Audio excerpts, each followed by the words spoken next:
పొద్దున్నే గాంధీ భవన్ లో గొర్రెలు తోలిచ్చిరట. మొత్తం గొల్ల కుటుంబాలందరూ పోయి గాంధీ భవన్ లో గొర్రెలు తోలిరట.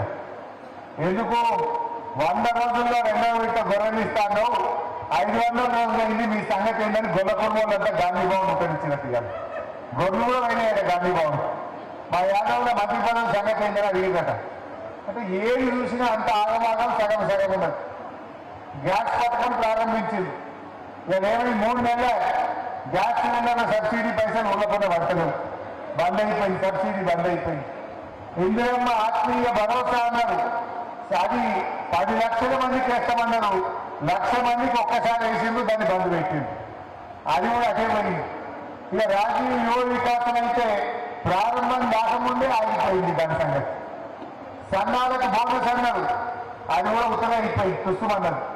ఇప్పుడు యాసంగి పంటకు సన్న వడ్లకు ₹1 కూడా బోనస్ ఇవ్వలే, బోనస్ కూడా అట్టెక్కింది, బోనస్ బోనస్ అయిపోయింది.